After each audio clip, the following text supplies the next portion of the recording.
Crédito para mais uma conversa prática e esclarecedora sobre dinheiro, crédito e proteção financeira. E muito boa noite, temos aqui então o intermediário de crédito Paulo Anastácio, da Max Finance, para mais um Eleven Créditos, Seguros e Companhia, certo, Paulo? Luís, é verdade, mais um podcast para falarmos aqui de créditos, seguros e companhia. Pronto, Paulo Anastácio da Max Finance Eleven, venho aqui dar algumas dicas, falar sobre alguns assuntos. E hoje vamos aqui abordar um bocadinho falar também sobre créditos de habitação e crédito ao consumo e perceber porque é que acontecem recusas no nosso crédito, ou quando nós solicitamos o crédito aos bancos e às financeiras. Portanto, e vamos perceber aqui um pouco como é que se pode dar a volta por cima disso. Portanto, fiquem comigo até ao final e no final tenho uma dica que para mim é muito importante. Ou seja, é um bom tema, porque às vezes o pessoal tem o crédito recusado, não é? Mas existe possibilidades e voltas a dar, não é? É verdade, pronto. Temos o crédito recusado e porquê é que acontece? Portanto, é assim, Luís, é verdade que ouvir que o nosso crédito, o nosso pedido à banca, ao banco ou à financeira foi recusado não é propriamente uma situação agradável, não é? Uma situação agradável, não é bom de se ouvir, mas vamos ver... Mas pode ser por diferentes razões, não é? Por diferentes razões. E importa perceber, então, e vamos tentar perceber quais são esses motivos e quais são as razões que leva portanto, a banca, portanto, o banco como a financeira a recusar o nosso crédito. Se falarmos do crédito de habitação, Luís, existem uma panóplia de motivos, de razões, são os mais variados, mas existem alguns que são uma constante. Que são standard, não é? Digamos que são uma variável presente na maioria dos casos. Pronto, no crédito de habitação, falamos de uma taxa de esforço elevada. Nós aqui, no outro podcast, já anteriormente, falamos do que é uma taxa de esforço. Essa normalmente pode acontecer, ser recusado por isso, e também por essa taxa de esforço elevada, e aqui eu chamo sempre a atenção e alerto e sugiro sempre que o consumidor procure sempre uma avaliação financeira primeiro. Eu, Paulo Anastácio e Max Finance Eleven, nós gostamos muito de fazer isso mesmo, que é prestar esse apoio ao cliente e inicialmente fazer uma avaliação financeira para ele não correr o risco de chegar à banca e chumbar pela taxa de esforço. Vamos perceber qual é o esforço máximo, qual é a capacidade máxima de financiamento desse consumidor. Ou seja, perceber até qual é o máximo que podemos ir. Ou seja, com um ordenado, imagina, de 1.000 euros, não vais meter numa casa de 1 milhão, não é? Como é óbvio. Bom, se tiveres 100 anos para pagar, até é capaz de dar. Sim. Pronto, isso não acontece. Claro. É isso mesmo, está bem? Pronto. Outra variável também que costuma acontecer para a recusa do crédito, avaliação baixa do imóvel. E aqui já estamos a falar de uma recusa já numa fase mais avançada. Já passamos já passamos à aprovação de risco, fomos à avaliação e acabou por ser recusado porque o imóvel devia valer 100, ou estamos a comprar por 100 e a banca vem-nos dizer que ele só vale 90. Portanto, Pode ser recusado. E aí, das duas, uma, ou de todo não vamos comprar aquela casa, ou temos que reduzir no nosso financiamento e entrar com mais capital próprio. Outra variável, que esta aqui muitas vezes as pessoas não prestam atenção, deixam passar o tempo, que é o histórico de créditos negativos. É negativo, está bem? Pode dizer, problemas anteriores com pagamentos de outros créditos. Não importa, se calhar foi há 1 ano, há 2, há 5 anos atrás, o consumidor teve um azar qualquer, um problema qualquer, não pagou alguma coisa, não é? E tinha um crédito, não importa qual, um crédito pessoal, um crédito automóvel, até um crédito de habitação, mas por qualquer motivo correu menos bem a vida naquele momento e falhou uma prestação ou 2, e entrou em cumprimento. E isso fica no histórico. Atenção, nem todos os bancos poderão ir valorizar esse histórico, mas principalmente se eu for ao banco A, onde eu já falhei com ele anteriormente, ele vai-me dizer que não. Está bem? Ou as financeiras também. Independentemente de ser uma prestação de uma casa ou de outra coisa qualquer. Não importa. Claro. Foi uma prestação de um crédito. Depois, há recusas também pela variável da estabilidade laboral ou insuficiência de rendimentos. Lá está, mais uma vez, os rendimentos oferidos pelo consumidor podem não ser os suficientes para suportar a prestação. Lá está, vamos ultrapassar aquela taxa de esforço ou alguma instabilidade. Imagina ou pensa que há um comprador de uma casa que nos últimos 3 anos teve 5 empregos. Bom, as probabilidades dele daqui a um mês ou 2 ou 3 estar a mudar de emprego outra vez É grande, não é? são grandes, e existe também o risco de ele até acabar com aquele emprego e não arranjar outro. Tá bem? Portanto, aí também há algum risco, portanto, isso também é um motivo de recusa. Se pensarmos no crédito ao consumo, os motivos mais comuns para a recusa do crédito ao consumo: incidentes bancários recentes também, que é aquilo que eu estava a falar do histórico, Sim, sim. mas Prestações por pagar, não é? questões por pagar. Eu vou dar aqui um exemplo muito, muito rápido que eu tive com um cliente com o crédito e tinha a aprovação do crédito pessoal para ele. Ele foi-me no dia e ele era cliente dessa financeira. Portanto, ele já tinha um crédito a decorrer nessa financeira, pediu outro e até aquele momento, precisamente pelo histórico ser positivo, ele tinha capacidade financeira para contrair mais um empréstimo no valor que ele queria. Sim. Ele vai-me ao escritório, o contrato de empréstimo do crédito pessoal tem que ser assinado pessoalmente e tem que ser enviado o original para a financeira. Assim o fez. Ele teve azar de uma coisa, sem culpa nenhuma. Por azar dos azares, ele mexeu na aplicação dessa financeira e ele, sem querer, cancelou o débito de outra financeira. Aliás, quer para cancelar o débito, portanto, o débito direto de outra financeira, não daquela, enganou-se, cancelou daquela, e quando o contrato original assinado chega a ser financeiro, ele diz assim: mas ele ontem falhou uma prestação, acabou. Ele nunca mais na vida ele vai conseguir um crédito pessoal naquela financeira, que elas cortam para sempre. Pronto. Ou seja, e aí nem há justificação. Ou seja, apesar de ter sido um engano, não é? Ele tentou-se justificar o porquê. Não há hipótese. Não há hipótese. As regras são claras. Sim. Está bem? Taxa de esforço alta, mais uma vez. O perfil de risco elevado do cliente. Portanto, mais uma vez estamos aqui a falar num histórico do nosso comportamento. E isto aqui é um histórico de utilização. Quando eu falo aqui no risco elevado, podemos estar aqui a falar de uma utilização excessiva de créditos ou incumprimento. Atenção uma coisa: nunca utilizem cartões de crédito, ao máximo. Procurem ter os plafons sempre baixos, não muito utilizados. Há aqueles clientes que não têm um crédito pessoal, têm 5, 6 ou 7. Isso começa a dar acumular, não é? Mais tarde ou mais cedo, face aos rendimentos, porque tu hoje tens um rendimento líquido, contraíste um crédito pessoal. No próximo mês, 2 ou 3, vais contrair outro crédito pessoal, mas o teu rendimento continua a ser o mesmo, não aumentou. E os valores vão aumentando, não é? Para pagar. Tu estás a aumentar a tua dívida, estás a aumentar o número de prestações e o total de prestações a pagar, mas o teu rendimento não acompanha. Portanto, isso começa a ser considerado como um perfil de risco para as financeiras. Falta de documentação e informações incompletas. Portanto, toda a documentação que nós temos que enviar para as financeiras, nós, intermediários de créditos, eu, Paulo Anastácio, enquanto intermediário de crédito, faço isso, que é o consumidor, o meu cliente, quando vai lá à agência, a primeira coisa que eu faço é reunir a documentação toda, claro. E eu próprio certifico-me que tenho a documentação toda. Não falta nada, que é para poderes avaliar, não é? Precisamente, e que essa própria documentação também esteja em conformidade, que eu não verifique nenhuma anomalia, nenhuma irregularidade que possa vir produzir essa resultado numa recusa. Pronto. Agora, o crédito foi recusado. E o que é que podemos fazer? É isso. Passo número 1. Devemos pedir explicações claras ao banco, à financeira, do porquê. Porquê que ele foi recusado. Digo já, e os bancos e as financeiras, por questões de proteção de dados, sigilo, não nos fornecem a nós, intermediários de crédito, a informação dos motivos.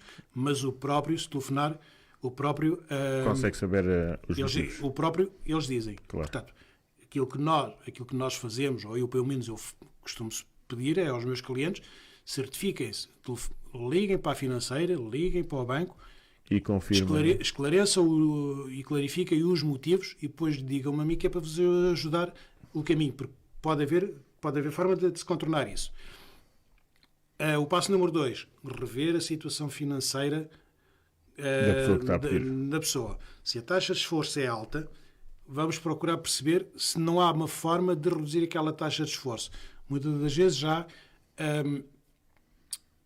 outros créditos.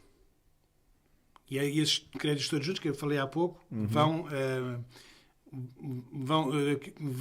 se resultar numa taxa de esforço, portanto, num esforço muito grande para o cliente. Porque não? Será que não há possibilidade de liquidar algum desses créditos? Para diminuir a taxa, não é? Será que não há possibilidade de, não digo liquidar a totalidade, porque Se ele os tem, não é? precisamente não iria pedir mais, mas quem sabe até reduzir um pouco aqueles, consolidá-los, portanto, Fazer aquilo que já tinhas aquilo falado, que eu já falei, que é juntar os créditos todos e no pagar Sul e pagar um. Se é bom negócio, já falamos Sim, sobre sim, isso, sim. não é necessário, mas vai reduzir na prestação, vai-te dar uma maior folga ao final do mês e aumenta-te diminui a taxa de esforço, diminui a taxa de esforço e permite- aumenta a capacidade. Vamos avaliar outras opções bancárias ou de outras financeiras. Aquele banco, onde nós fomos pedir uma simulação, uma proposta e que nos recusou o crédito pessoal ou a financeira, pode até ser o mais caro do mercado. Porque não, experimentar outro. precisamente, Por exemplo. experimentar outro, porque o outro, há uma diferença, nem que seja de 1 euro, 2 ou 3, pode fazer, Pode toda, fazer a diferença, pode claro. fazer toda a diferença.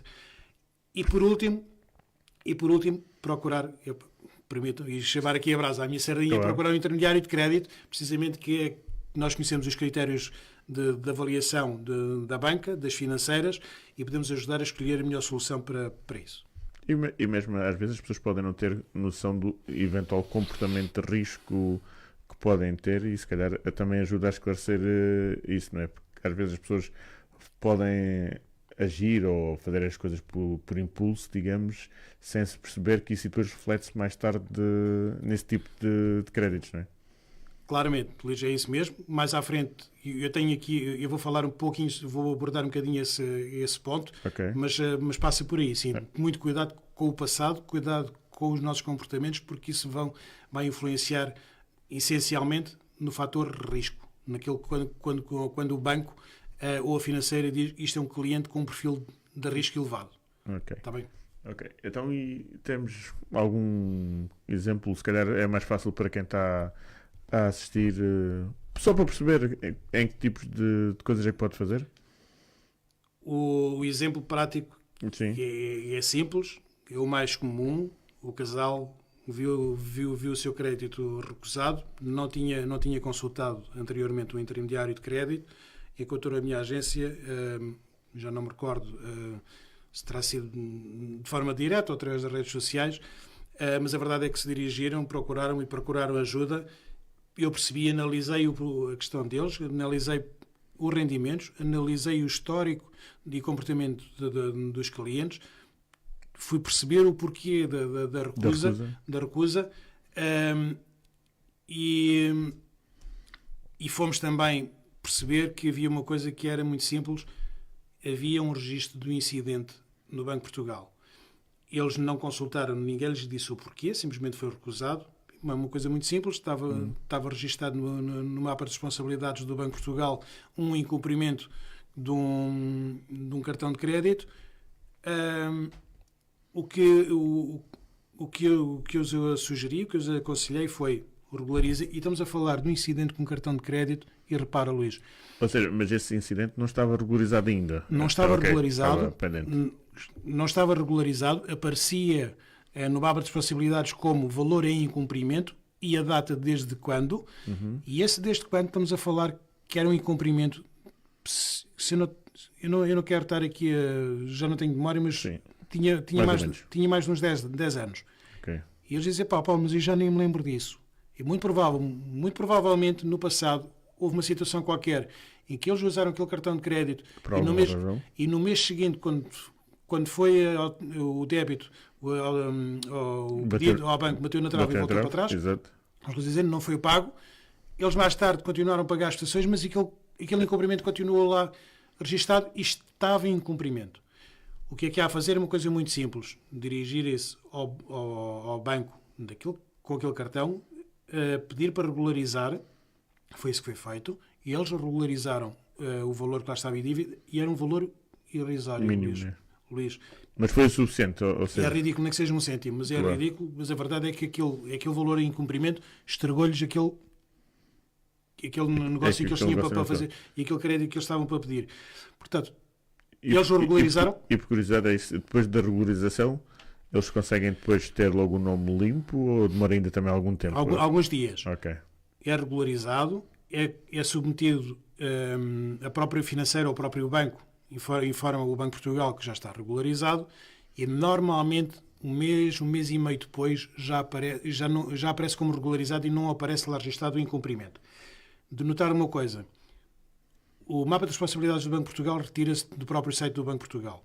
Portanto, com o número de contribuinte e o nosso NIF e a senha das finanças, podemos retirar esse mapa das responsabilidades do Banco de Portugal e analisá-lo ponto a ponto. Até ao dia 20 de cada mês, 21 de cada mês, nós conseguimos tirar no mês anterior, ainda é o outro. Ainda o anterior. Estamos em junho. Agora até à data de hoje, estamos a 12. Tiramos de abril. Exatamente.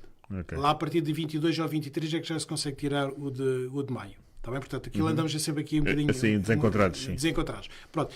E foi assim, eles acabaram por regularizar com tempo, mas depois tivemos que esperar ali uns 2, 3 meses até se submeter outra vez o pedido e aí conseguiu-se a aprovação do crédito, mas levou aqui algum tempo. Ok, parece... Pronto. Era até uma questão relativamente simples, mas pode passar-lhes completamente ao lado. E se não perceber porquê, pior um pouco, né? Porque ficamos sem saber o que é que se passou, né? Para ser recusado. Mas isso é muito importante. Portanto, mais uma vez, qualquer recusa, verifiquem sempre junto da banca ou da financeira os motivos. Claro. Está bem? Senão não dá para corrigir. Olha, tens alguma pergunta assim de algum ouvinte também nesse sentido? Não. É pergunta muitas vezes assim, olha, Paulo, o meu crédito pessoal foi recusado, aparentemente por eu ter muitos créditos ativos, e sim é aquilo que nós estávamos a falar há pouco, sim. Que acaba por a financeira ou a banca começa a caracterizar aquele cliente como um perfil de risco elevado, e ele pergunta-me se há solução, o consumidor pergunta se há solução para isso ou se é melhor desistir do crédito. Não tem que desistir do crédito, e sim, a pergunta é sim, há solução. Se ele tem tão muitos créditos, é aquilo que nós estamos a falar há bocadinho. A tal consolidação, por exemplo. Consolidação de créditos. É juntar os créditos todos, reduz a taxa de esforço, melhora o seu perfil financeiro, vai reduzir o perfil de risco, facilita e vamos à aprovação do crédito com toda a certeza. Bem, parece-me bem. E então, para esta semana, qual a dica, Paulo? Luís, a dica hoje não é propriamente uma dica com 3 ou 4 palavras. Sim. É uma dica aqui um bocadinho mais extensa, mas quanto a mim é valiosa. E pode evitar... é uma forma de preparar o consumidor para eventuais recusas e vamos preparar o consumidor precisamente para ele não ter recusa. Pronto. Claro. A dica desta semana é construir aquilo que eu chamo construir um dossiê financeiro pessoal. É o vosso maior trunfo, o maior trunfo do consumidor para conseguir a aprovação do crédito. Mas este dossiê financeiro pessoal não se constrói ou não se cria num dia, nem 2, não 3. A maioria das pessoas normalmente só pensa precisa de um crédito ou só vai recorrer a um crédito, só se candidata a um crédito quando é necessário mesmo. Quando eu preciso mesmo. E normalmente quando eu preciso do crédito ontem, vou lá amanhã. Exato. E é o que for, não é? E depois seja o que Deus quiser e aquilo que der. Não façam isso. Preparem-se. Independentemente de acharem que no futuro vão precisar de crédito ou não. Podem nunca vir a precisar de um crédito. Seja ele habitação, seja ele automóvel, pessoal, claro. Seja o que for. Podem nunca mais na vida precisar de um crédito. Mas façam isto. Criem o vosso próprio dossiê financeiro pessoal. E o que é isto? O segredo está em preparar-se. Se nós queremos um crédito, vamos preparar-nos com 6, 12 meses de antecedência. E Paulo, isso é muito. Sim, é verdade, é muito. Mas tem que separar as coisas a médio e longo prazo, não é? Lá está, é por isso que eu digo, digo assim, eu nunca vou precisar de um crédito. Hoje. Exato. E não tenciono precisar de um crédito. Seja ele habitação ou pessoal, não interessa, claro. Seja qual for. Bom, mas a gente não sabe o dia da manhã, não sabemos o que é que vai acontecer daqui a 1 ano, 2 ou 3 ou 5 ou 10, não sabemos. Então, preparem isto. E o que é esse dossiê financeiro pessoal? Vários pilares ou várias pastas a colocar dentro deste dossiê. O histórico da poupança é bem documentado. Portanto, começa por transmitir ou transferir mensalmente, não transmitir, transferir mensalmente uma porcentagem fixa do vosso rendimento mensal para uma conta à parte. Que é para ir acumulando uma poupança, não é? Acumular uma poupança. Isto tudo porquê? Porque os bancos adoram, mas gostam mesmo, adoram analisar e perceber que aquele consumidor tem capacidade de poupança. Pode ser mínima. Exato. Pode ser uma coisa Pode mínima. ser, Nem que transfiras 10 euros por mês. Exato. Mas alguma coisa tem que ser. Bom, mas ele diz, mas este cliente tem uma disciplina financeira, ele estipulou que todos os meses há de poupar 10 euros, e ele transfere esses 10 euros para uma conta poupança, e que, por sinal, essa conta poupança até pode ser remunerada, nem que seja um depósito a prazo normal. Claro. Portanto, essa poupança é remunerada, apresenta disciplina financeira e dá-lhe aqui alguma margem de segurança. Porque essa poupança, na eventualidade de uma necessidade, ela pode servir de uma entrada. Exato. Não precisa estar a pedir o crédito todo. Exato. Já é Se pensares hoje no crédito, vais pedir 1000, mas se tiveres uma poupança, se calhar já pede 800. Exato. Pronto, ok. É um fundo de maneio, digamos. Para os que os bancos podem entender isso, não é? Pronto, é uma poupança, Qualquer coisa que ele pode ir buscar. Pronto. Depois, gestão ativa dos créditos existentes. Se o consumidor, se tu tiveres créditos, com o tempo, sugiro reduzir os saldos de cartões de crédito. Atenção, nunca utilizem os cartões de crédito ao máximo. Qualquer consumidor que apresenta 2, 3 cartões de crédito utilizados no plafond máximo, as probabilidades de vir recusado são imensas. Exato. Porquê? Porque isso transmite Que está sempre a precisar. Não é? está sempre no limite. Exato. Portanto, é reduzir. E reduzir para quanto? Nunca utilizem mais do que 30%, 35% do plafond. Idealmente, em vez de estar a dizer vamos pagar naquelas modalidades de pagar 5% ou 10% por mês, preferencialmente, nem que seja 100%, pagar o 100% no mês seguinte, podem dizer assim, tá bem, Paulo, se é para pagar 100% no mês seguinte, eu pago já hoje. Do crédito, não é? Pronto, então assim, não utilizem. Mas pagar 25%, 50% logo no mês seguinte, não Sim, vai muito. A bater logo é para. Não alongar muito. E evitar todos os financiamentos nos 12 meses antes do pedido.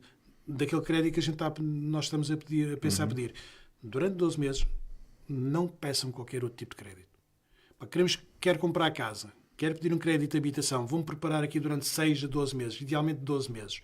Durante esses 12 meses, nem um crédito pessoal, nem um crédito automóvel, rigorosamente nada. E atenção, eu contra mim falo, porque para mim, quando os clientes, quantos mais créditos fizerem, para mim melhor. Claro. Pronto. Sim, mas também não é esse o objetivo. Mas também não é esse o meu objetivo. O meu objetivo aqui é a estabilidade. É a satisfação do cliente, sim.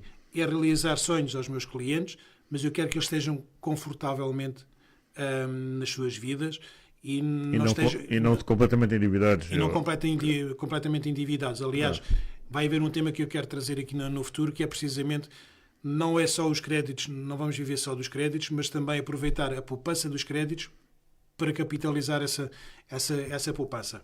Depois, uma organização fiscal impecável. Declarações de IRS bem feitas, limpas, nunca sem problemas, que não hajam divergências, porque muitas das vezes a mim já me aconteceu, não por nada em especial, mas já me aconteceu uma vez ter uma divergência. Isto tudo porquê? Porque alguém, eu coloquei um valor na declaração e houve alguém do outro lado que colocou o outro. E tivemos que esclarecer. Tudo ficou esclarecido, mas vamos evitar ao máximo. Evitar. Isso aconteceu uma vez, se calhar na vida. Claro. Mas procurar sempre Sim. que é uma coisa que pode acontecer, mas tentar reduzir ao máximo, não é? Ter sempre todos os comprovativos dos rendimentos atualizados e coerentes com a atividade que nós temos, está bem? Sempre. Depois, muito importante, saldos bancários sempre no positivo. Evitar os descobertos. E os movimentos bancários equilibrados, porque o banco ou a financeira vão-nos pedir os extratos bancários porque querem precisamente estudar o nosso comportamento. E é muito mais fácil, eu ainda hoje... Alguém que esteja tranquilo do que alguém que esteja sempre a usar os limites todos, não é? Luís, eu ainda hoje estava a dar este exemplo. Eu posso ter 2 clientes, um ganha líquido 5.000 euros, outro ganha líquido 1.000 euros, por exemplo. Eu se calhar aprovo o mesmo crédito para 1.000 euros e não aprovo para o outro. Imagina que aquele ganha 5.000 euros, mas quando chega aqui dia 15 ou dia 20 de mês já está a zero. Exato. E o outro ganha 1000 euros, mas consegue ainda chegar ao final do mês e ainda fazer aquela poupança. Exato. Na conta Nem que seja os 10 ou 20 euros. Né? Precisamente, mas não chega a zero. Portanto, porque a banca ou financeiro, o que aquilo vai pensar é, então se sem encargos nenhuns, ao dia 20, já não tens dinheiro, então se vamos meter aqui um crédito com uma prestação, a partir do dia 10 tu já não comes o resto do mês. Exato, é mais ou menos isso. E também não é o seu objetivo. Não é esse o objetivo. Portanto, evitar as contas negativas. Muita atenção, existem as contas a ordenado. As contas a ordenado, o que nos permite é, dentro do plafond do nosso rendimento, utilizar a conta a negativo no montante do nosso rendimento líquido, ou do nosso ordenado líquido mensal. Não façam isso. Isso é tudo muito bonito, mas até resulta e dá jeito no primeiro mês e depois a partir daí não dá mais. Exato. E nós dizemos assim, mas o banco permite. Sim, o banco permite. É verdade. Mas quando chegamos a estes momentos, não deixa de ser um saldo negativo. Claro, é óbvio. Pronto. Tá bem? Pronto. E depois a taxa de esforço simulada. Isto é, sugiro a todas as pessoas, antes de qualquer coisa, antes de decidirem que vão pedir um crédito, antes de decidirem qual é o montante do crédito que vão pedir, façam uma simulação da vossa própria taxa de esforço. Antes de pedirem o crédito, consultem o intermediário de crédito, consultem o Paulo Anastácio ou outro intermediário de crédito autorizado e vamos treinar, vamos simular pagamentos de prestações, qual é a nossa taxa de esforço, para percebermos qual é a nossa capacidade, qual é o nosso conforto. Porque, Luís, eu posso estar a avaliar a tua capacidade financeira e digo assim, olha, tu estás aqui impecável e podes contrair um financiamento de 500 mil euros. Tranquilo, porque os teus rendimentos chegam. Mas tu a partir dizes assim, Paulo, mas eu não quero uma prestação, imagina, de 1000 euros, eu só quero, porque para mim, eu só quero gastar mensalmente ou quero investir mensalmente 500 euros. Então esse crédito não pode ser de 500 mil, se calhar vamos ter que reduzir para 200, 50 ou 300. Definir os limites, não é? Nós próprios devemos ter consciência de não esgotar a nossa capacidade, porque de hoje para amanhã... As coisas mudam, não é? E não só, de hoje para amanhã as taxas mudam e depois é como há uns anos atrás, ainda não há muito tempo, nós víamos todas as pessoas aflitas porque as taxas estavam a subir, não é? Estavam a subir, já toda a gente estava aflita, mas mesmo que isso não aconteça, não vai esgotar essa linha, esse plafond, porque não sabes se daqui a 5, 10 anos não vais precisar de um outro segundo crédito para qualquer coisa. Exato. E aí já vai ser então mais complicado, não é? E vai ser mais complicado, porque se já estiveres no teu limite já não vais conseguir mais nada. Pronto. Agora, isto tudo, esta dica hoje foi mais comprida do que as outras e para mim é valioso e é poderoso porquê? Porque com esse dossiê, bem organizadinho, vai mostrar à banca estabilidade, previsibilidade, disciplina e um baixo risco de consumo ao crédito, neste caso. Consumo ao crédito. Portanto, e assim, estamos a reduzir drasticamente. Eu não vou dizer que vamos reduzir a 0% das probabilidades. O risco existe sempre. O risco existe sempre, que às vezes até por outros motivos que não este. Claro. Mas estamos a reduzir imenso e drasticamente as hipóteses de recusa. Portanto, vamos melhorar todas aqui as nossas condições de aprovação. Eu tenho, quem quiser me pedir, depois eu posso enviar, podem-me pedir através das redes sociais, tenho deste Instagram ou Facebook, ou podem procurar também na internet através depois de e-mail. Eu tenho disponível um PDF simples, um plano de 12 meses para garantir a aprovação de crédito. É muito simples, tem lá o plano todo escrito.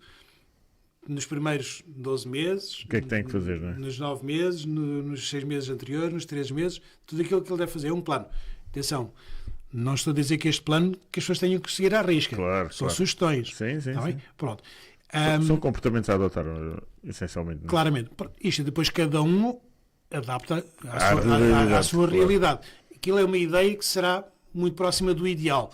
Mas e depois cada um poderá adaptar a sua coisa. Portanto, qual é o objetivo? Maximizar a probabilidade da aprovação do crédito junto à banca ou de outra financeira qualquer, que é através de uma preparação financeira, estratégica e disciplinada. Parece-me bem. Olha, bons conselhos sem dúvida, Paulo. E por hoje, se calhar, é tudo. Queres dizer qual é o tema não para a próxima semana, que é o feriado, mas daqui a 2 semanas? Daqui a 2 semanas está pré-programado, está pré-previsto, e eu ainda não consigo confirmar, porque faltam-nos 2 semanas, ainda não consigo confirmar, mas quero trazer alguém da parte jurídica. Portanto, vou trazer um advogado. Aqui vamos falar sobre crédito de habitação, mas combinar o crédito de habitação e qualquer outro tipo de crédito, mas essencialmente o crédito de habitação à parte jurídica e legal de todo o negócio envolvido nisto. Vamos falar aqui de uma série de assuntos, não só aquilo que diz respeito diretamente com a parte financeira, Mas a parte jurídica e legal da coisa, não é? sim, de toda a operação. Está bem? Para ter, está aqui, eu não quero prometer e garantir que sim, que sim. mas já está falado, em princípio irá acontecer. Ok. Então, e por hoje, então fica esta boa aula dos créditos recusados e como mudar assim comportamentos e perceber porque é que isto acontece. E voltamos para o próximo episódio, não é? Voltamos ao próximo episódio. Eu por hoje já tenho que agradecer mais um podcast. Obrigado também aos nossos ouvintes. Desse lado, eu sou Paulo Anastácio, do Max Finance 11. Vou estar aqui quase regularmente todas as semanas. Já começamos, já vamos na oitava. É o oitavo já, não é? Já é o oitavo podcast, exatamente. Eu acho que quanto a mim tem estado a correr bem. Sim, e eu gosto muito de estar aqui a transmitir o conhecimento. As pessoas podem me encontrar também muito fácil me encontrarem no edifício Pé da Cruz, na Travessa Pé da Cruz, ao pé do estádio do Portimonense. E é fácil. Passem lá, mas não seja para pedir um café e pedir opiniões. Exato. E algum conselho. Portanto, e já sabem, tratar do crédito comigo não custa nada, literalmente. Até para a semana. Até para a semana, Paulo. Foi mais um podcast 11 Crédito.